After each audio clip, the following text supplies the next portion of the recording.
রাকাতের সওয়াব, 1 রাকাত নামাজে 50,000 রাকাতের সওয়াব। উমরা করে মক্কায় কাটায় সময় মদিনায় কাটায়, মক্কায় কোরআন খতম দিতে চায়, মদিনায় কোরআন খতম দিতে চায়। সওয়াব মাহে রমজানে অগণিত সওয়াবের আশায় ব্যক্তিগুলি আল্লাহর ঘরে হাজিরা দেয়, কিন্তু বাড়ির পাশে গ্রামের কত গরিব মানুষ টাকার অভাবে বাবা ভালো ইফতার করতে পারে না, টাকার অভাবে কত মা ভালো সেহরি করে রোজা রাখতে পারে না। এই ধনীরা এই গরিব মানুষের ঘরে খাবার না দিয়ে আল্লাহরে পাওয়ার জন্য মক্কা মদিনায় দৌড়ায়। আল্লাহ ডাক দেখো বান্দা একবার মরে দেখ, কায়দা মতো জুতা দিয়ে পিটাবো, আমার বান্দারা না খায় ইফতার করবে, আর তুই আল্লাহ পাওয়ার জন্য মক্কায় আইছো, এমন আল্লাহ আমি ধরা দেব না। আল্লাহর হাবিবের ইন্তেকালের পরে সাহাবায়ে কেরাম চিন্তিত, খুবই কান্না জড়িত। ছোট্ট একটা গাঁঠুরি বেঁধে বেলাল আসছে, হযরত আবু বকরের সামনে দাঁড়ায় বলে, আবু বকর বিদায় দাও, মদিনায় আর থাকবো না। কেন রে বেলাল, কি জন্য মদিনায় থাকবে না? কিসের অভাব, কিসের কষ্ট? কেউ কি তোমাকে ব্যথা দিয়েছে না তোমাকে মেরেছে, নাকি তোমার কোনো অভাব আছে? বলো, বাইতুল মাল থেকে মাসিক বেতন দিয়ে দিব।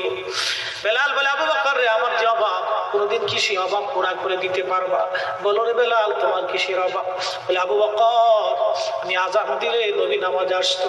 বলো, এখন আজান দিলে কি নবী নামাজ আসবে? আবু বকর বলতেছে, বেলাল রে, তুমি কি নবীরে ভালোবাসো, আমরা কি ভালোবাসি না? বেলাল বলে, আবু বকর, তুমি ভালোবাসো, আমিও ভালোবাসি। শোনো গো আবু বকর, তোমরা নবীজি রওজা শরীফ দেখলে সহ্য করতে পারো? আমি বেলাল যখন আজান দিয়ে নবী রওজা শরীফের দিকে তাকাই, আমার কলিজা গুলি ফেটে ফেটে আসে, আমি বরদাস্ত করতে পারি না, সহ্য করতে পারি না। মদিনাতে দাঁড়ায় থাকবে, 2 রকমের হাজি পাবে। যখন 7 নম্বর গেট দিয়ে বাবু সালাম দিয়ে হাজিরা ঢুকে সালাম দিতে দিতে যায়, কিছু নবীর পাগল আছে, রওজার সবুজ মিনারা দেখলে চোখ বেয়ে বেয়ে পানি আসে, রওজা শরীফে ঢুকলে তারা হাওয়া করে কাঁদতে থাকে, আর মতুয়াগুলি খালি ধমক দেখে, ইয়া হাতি আল্লাহ বেদা, আল্লাহ আল্লাহ আল্লাহ আল্লাহ সিদ্ধি আল্লাহ বেদা। ওরা কান্না দেখে হাসে, যারা কান্না করে দেশের সাথে তিরস্কার করে। বাপ, আমি নিজে চোখে দেখেছি, ওরা যারা কান্না করে নবী রওজার পাশে দাঁড়ায় দাঁড়ায় এদেরকে দেখে ওরা হাসে। ওরা বুঝে না এরা কি জন্য কান্না করে। কোন হাজি আছে কান্না আসে না, শুধু সালাম দিয়ে চলে যায়। 2 প্রকারের হাজি। এক প্রকারের হাজি নবী রওজার পাশে দাঁড়ায় চোখের পানি ফেলে বুক ভাসায় দেয়, এরাও হাজি।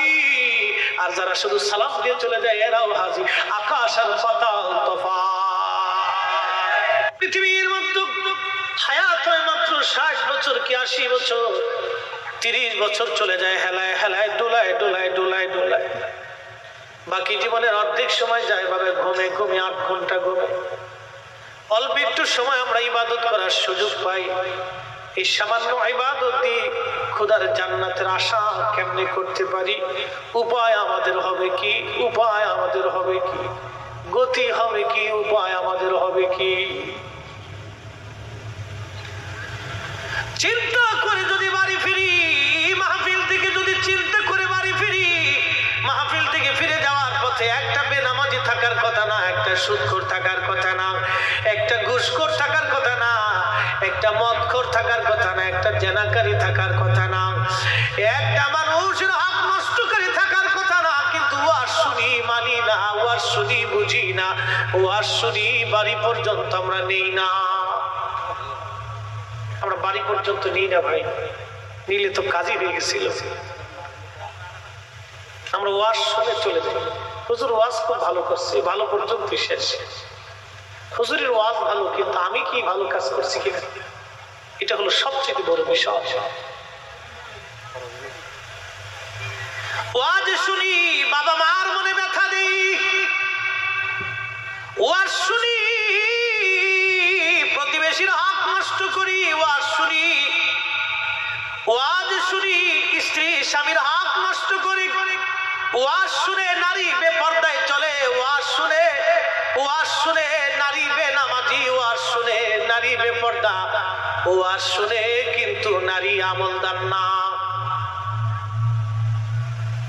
ওয়াজ করলে কি লাভ, শুনলে কি লাভ? লাভ হবে আমলে, আমলেও লাভ হবে না। নবী প্রেম না থাকলে দিলে, নবী প্রেম থাকলে দিলে লাভ হবে কম আমলে।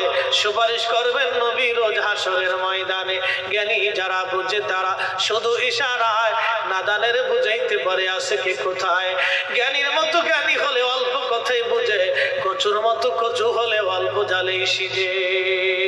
আল্লাযী খালাকাল মাউত, মরণ আমাদের জন্য আল্লাহ সৃষ্টি করছে। আজ অথবা কাল মৃত্যুর কোলে ঢলে পড়তেই হবে, পড়তেই হবে, পড়তেই হবে। আল্লাহর দরবারে যেতেই হবে, যেতেই হবে, যেতেই হবে, যেতেই হবে। ইন্না বাতশা রাব্বিকা লাশাদীদ, আল্লাহর ধরা বড় শক্ত ধরা, বড় শক্ত ধরা। ধরতেই ধরা পড়তেই হবে, ধরা পড়তেই হবে, ধরা পড়তেই হবে। কবরে চলে যেতেই হবে, যেতেই হবে, যেতেই হবে। আজকে আমি ফরিদি শাম যদি মারা যায়, বন্ধুরে আমার লাশ দেশের বাড়ি ফরিদপুরে নিয়ে যাওয়া হবে। কালকে সন্ধ্যার আগে দাফন কাফনের ব্যবস্থা হবে। আমার টুপি, আমার চশমা, আমার জুব্বা, আমার ঘড়ি, আমার সব কিছু থেকে জুদা করা হবে। ব্যাংক ব্যালেন্স, টাকা পয়সা, বাড়ি গাড়ি থেকে জুদা হয়ে যাব। স্ত্রী পুত্র সন্তান থেকে জুদা হয়ে যাব।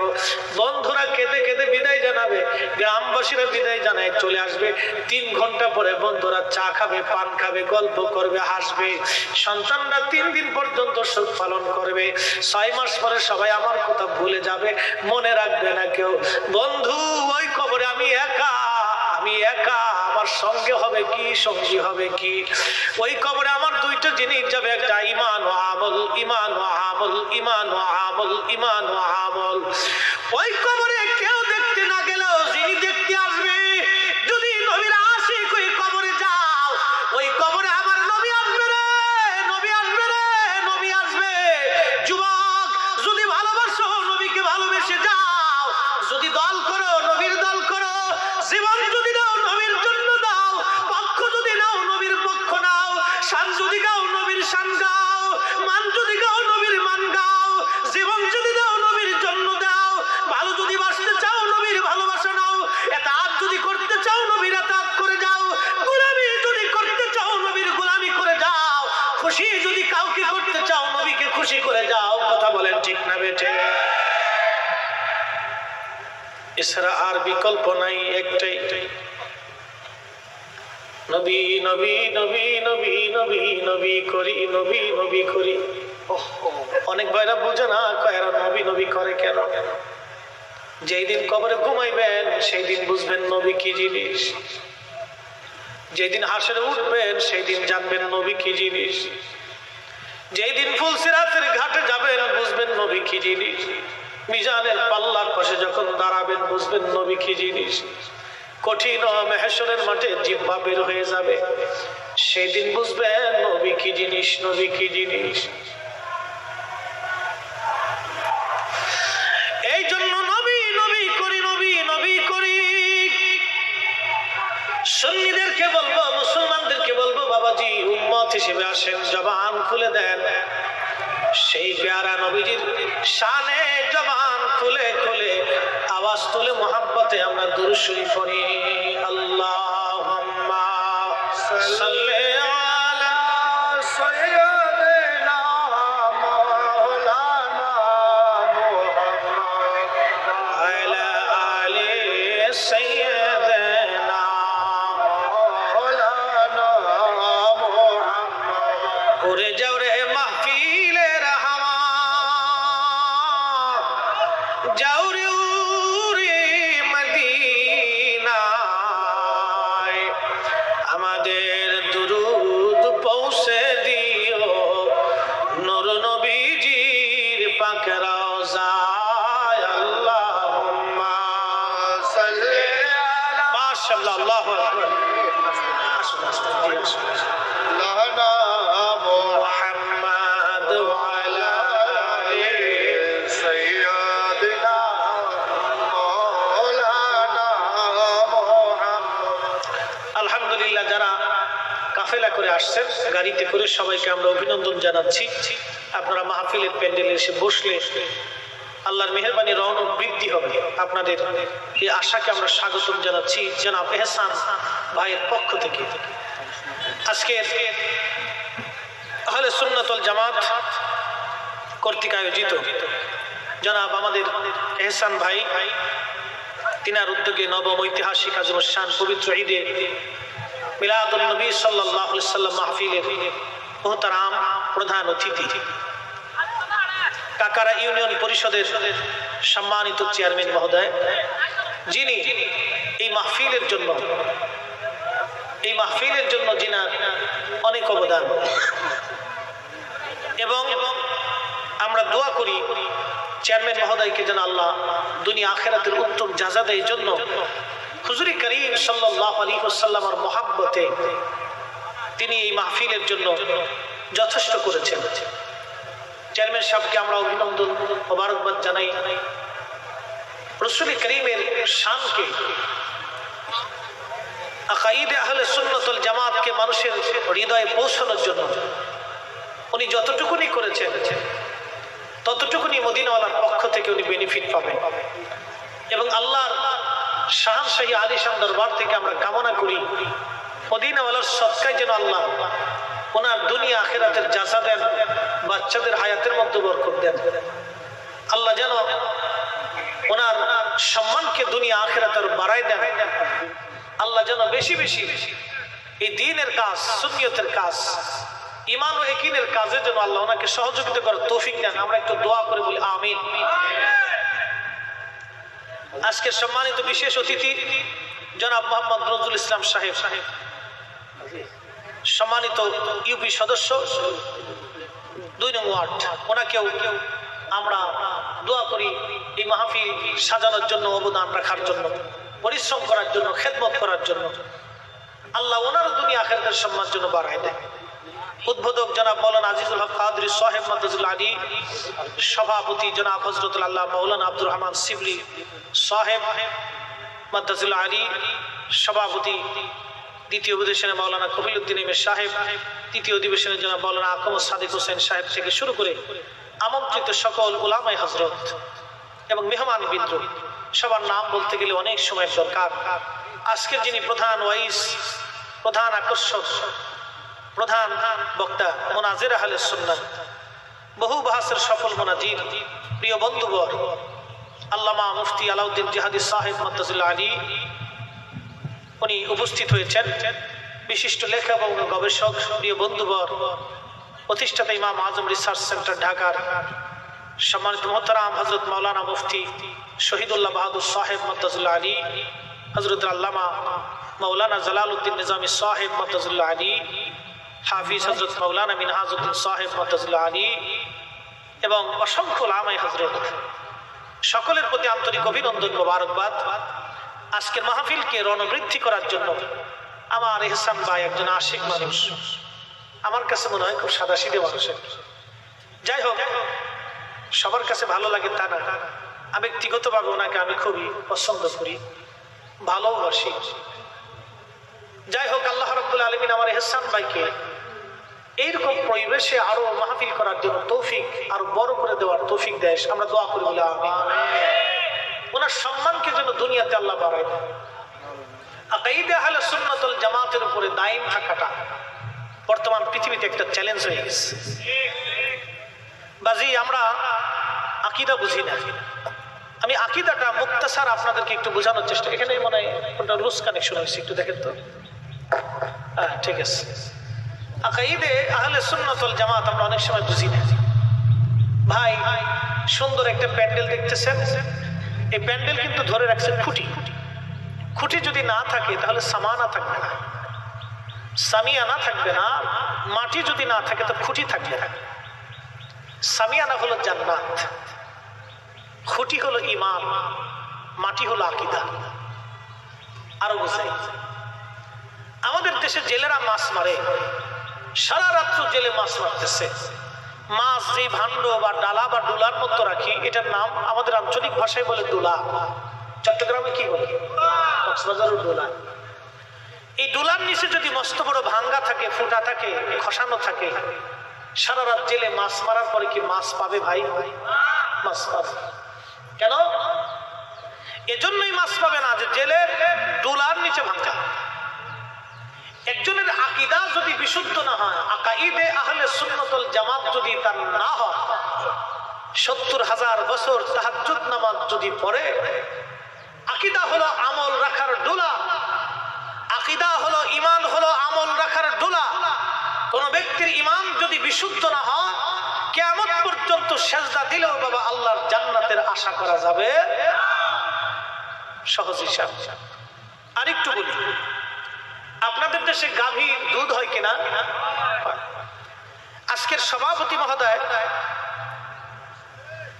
যদি কালকে ঘোষণা দেন যে আমি এই বাজারে 10 মণ 50 মণ দুধ সবাইকে ফ্রি ফ্রি দিই, এই 50 মণ দুধ নেওয়ার জন্য সব মানুষ আসবে, মোহতারাম সভাপতি দুধ দেবে। তো সভাপতি মহোদয় তিনি দুধও নিলেন, সাথে 1 লিটার গরুর প্রস্রাবও নিলেন। 50 মণ দুধের মধ্যে যদি 1 লিটার গরুর প্রস্রাব ছেড়ে দেয়, ছেড়ে দিয়ে যদি বলে সবাই গরুর দুধ নিয়ে যান, ফ্রি ফ্রি দিলাম, আচ্ছা কোন মুসলমান কি গরুর দুধ নেবে? কারণ এই 50 মণ দুধের ভিতরে 50 মণ দুধের ভিতরে এই 1 লিটার দুধ দেওয়ার জন্য দুধ সব শেষ। কিন্তু একই গাভী থেকে দুধ আসলো, একই গাভী থেকে প্রস্রাব আসলো, একই গাভী থেকে দুধ আসছে, একই গাভী থেকে প্রস্রাব আসছে। দুধ হালাল, প্রস্রাব হারাম। হালালের সাথে যখন হারামের মিশ্রণ হলো তখন হালাল হারাম হয়ে গেল, কিন্তু হারামের সাথে হালাল মিশ্রণ হওয়াতে কিন্তু হারাম হালাল হয়নি। এটি কিন্তু খুব ইম্পর্টেন্ট একটা বিষয়। আপনি যখন হারামের সাথে হালাল মিশাইলেন তখন হারাম কিন্তু হালাল হয়নি, হালাল হারাম হয়ে গেছে। এই দুধ হচ্ছে আকাইদা আহলে সুন্নাত ওয়াল জামাত, আর গরুর প্রস্রাব হচ্ছে বাতিল আকীদা। বুঝলেও কিছু করার নাই, না বুঝলেও কিছু করার নাই। অনেকে বুঝেও না বুঝার ভান ধরে বসে থাকি, হুজুর বুঝি নে, কিন্তু বাজারে লাউ কিনতে যে লাউয়ের জান শেষ, খামসাইতে খামসাইতে সিমটিতে সিমটিতে আঙুল ঢুকাইতে ঢুকাইতে লাউয়ের জিগে এরে আমারে তুমি এই সারা দিয়ে। আপনাদের দেশে কি, আমরা ফরিদপুরে বসে খামসাই আর কি, আপনাদের দেশে কি করে? সিমটি লাউয়ের সিমটিতে সিমটিতে লাউয়ের জাম শেষ, লাউয়ের জিগে সিমটিও কিনলে গিয়া তুই জালি না বাতি, এটা দেখে কিনতে হবে না? তো দুনিয়ার লাউ কেনার সময় জালি বাতি দেখে কিনেন, দুনিয়ার থেকে কবরে চলে যাবেন, ইমানদার হবেন না বেঈমানদার হবেন এটা বুঝে যেতে হবে না? এটা আগে বুঝতে হবে মুসলমান, কথা বলে ঠিক না বেঠিক? লাউয়ের বেলায় বুঝেন কিন্তু ইমানের বেলায় বুঝেন না, তখন হুজুর বুঝি না। এটা আগে বুঝতে হবে বাবা বন্ধু, এটা আগে বুঝতে হবে। মুসলমান, পৃথিবী থেকে আমরা অবশ্যই কবরে চলে যাব, অবশ্যই আজ অথবা কাল কবরে চলে যাব। কি নিয়ে যাব? আমার বিষয় হলো নবী করিম সাল্লাল্লাহু আলাইহি সাল্লামের প্রতি সাহাবায়ে কেরামের আদব এবং ভালোবাসা। এই আদব এবং ভালোবাসার কথা বলতে যাইয়া আমি মূল আলোচনার দিক থেকে আপনাদেরকে টেনে নিয়ে যাচ্ছি। বেশি লম্বা কথা বলবো না গো বন্ধু, ঈমান কি জিনিস বুঝাই দিয়ে যাই। আল্লাহ বলেন الذين آمنوا وكانوا يتقون لهم البشرى في الحياة الدنيا وفي الآخرة। আল্লাহ আমলের আগে ঈমানের কথা বললেন, আল্লাহ আমলের আগে ঈমান। আল্লাযীনা আমানু, তোমরা যারা ঈমান আনছো, ঈমান আনছো, ঈমান আনছো, ঈমান আনছো, ঈমান আনছো। আল্লাহ বলেন ইয়া আইয়ুহাল্লাযীনা আমানু আমিনু বিল্লাহি ওয়া রাসূলি, ঈমানদার ঈমান আনো, ঈমানদার ঈমান আনো, ঈমানদার ঈমান আনো, ঈমানদার ঈমান আনো। বিল্লাহি আল্লাহর উপরে, ওয়া রাসূলিহি নবীর উপরে, আমার হাবিবের উপরে ঈমান আনো, ঈমান আনো। আমি আল্লাহর পরেই নবীর উপরে ঈমান আনো, আল্লাহর পরেই নবীর উপরে ঈমান আনো। এই জন্য কোরআনুল কারীমের 40টা আয়াতের ভিতরে আল্লাহর ইতাআতের পরে নবীর ইতাআতের কথা বলা হয়েছে। যেখানে আতিউল্লাহ সেখানে আতিউর রাসূল, আতিউল্লাহ যেখানে আতিউর রাসূল সেখানে আল্লাহ কিন্তু নিজের কথা একবারও বলেন নাই, কিন্তু আল্লাহ আমার রাসূলের কথা একবার বলে দিয়ে আল্লাহ সমাধান দিয়েছে। আমি আল্লাহর পরে নবীর ইতাআত, আমি আল্লাহর গোলামি যেখানে নবীর গোলামি সেখানে।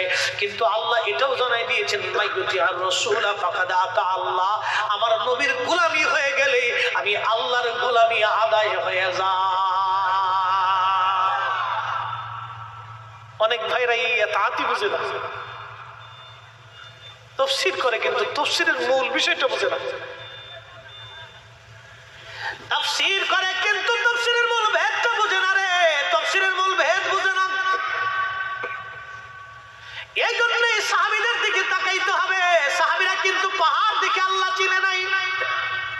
সাহাবীরা কিন্তু গাছ দেখে আল্লাহ চিনে নাই, সাহাবায়ে কেরাম কিন্তু আসমান দেখে আল্লাহ চিনে নাই, সাহাবীরা কিন্তু ওই বাজার পৃথিবী দেখে কোরআন বুঝে নাই। সাহাবীরা আল্লাহ চিনেছে নবী দেখে, সাহাবীরা আল্লাহ বুঝেছে নবী দেখে, সাহাবীরা ঈমান এনেছে নবী দেখে, সাহাবীরা আল্লাহকে ভালোবাসে নবী দেখে, সাহাবীরা কোরআন বুঝেছে নবী দেখে, সাহাবীরা দ্বীন মেনেছে নবী দেখে, সাহাবীরা নামাজ পড়েছে নবী দেখে, সাহাবীরা রোজা রেখেছে নবী দেখে, সাহাবীরা দ্বীন বুঝেছে নবী দেখে, সাহাবীরা ঈমান এনেছে নবী দেখে, সাহাবীরা ঈমানদার হয়েছে নবী দেখে।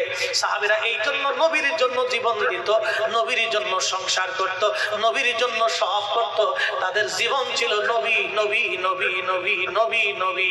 কিন্তু আমার দেশের কিছু ভাইরা খালি কয় কোরআন কোরআন কোরআন মানি, কোরআনের সমাজ গড়ি, কোরআনের জন্য জীবন গড়ি, কোরআনের জন্য জীবন দিয়ে দেই। জিজ্ঞেস করবেন বাইরে বলো কি কোরআন সৃষ্টি না স্রষ্টার বাণী? কোরআন সৃষ্টি না স্রষ্টার বাণী? আকীদাটা পরিষ্কার করে যাও। ওরা ভাই বলে কোরআন কথা বলে, আসলে কোরআনের তো নিজস্ব কোনো জীবন নাই, কোরআন তো আল্লাহর কালাম, আল্লাহর কালাম, আল্লাহর কালাম কোনোদিন সৃষ্টি হতে পারে না। আল্লাহ চিরঞ্জীব চিরস্থায়ী, আল্লাহর কালামও চিরঞ্জীব চিরস্থায়ী। কোরআন কথা বলে না, কথা বলে আমার আল্লাহ, কোরআন কথা বলে না, কথা বলে আমার আল্লাহ, কোরআন কথা বলে না, কথা বলে আমার আল্লাহ। আল্লাহ বলে দিয়েছে ও মুসলমানরা, আমি আল্লাহ পাইতে হলে নবীর কদম ছাড়া আর রাস্তা নাই। কথা বল না কেন, ঠিক না বেঠে? বুঝে দেন, তাফসীর অনেকে বুঝি না। এই জন্য আমরা দিন মানি নবী দেখে, আল্লাহ পাই নবী দেখে, আল্লাহ বুঝি নবী দেখে, আল্লাহ ভালোবাসি নবী দেখে। এই জন্য আমরা সুন্নিরা নবীকে কেন্দ্র করে আহলে সুন্নাত ওয়াল জামাত। এই জন্য কবরে নামানোর সময় বলা হয় বিসমিল্লাহি ওয়া আলা মিল্লাতি রাসূলিল্লাহ রাসূলিল্লাহ রাসূলিল্লাহ। নবীর দল নবীর দল নবীর দল নবীর দল নবীর দল নবীর দল নবীর দল নবীর দল। সুবহানাল্লাহ।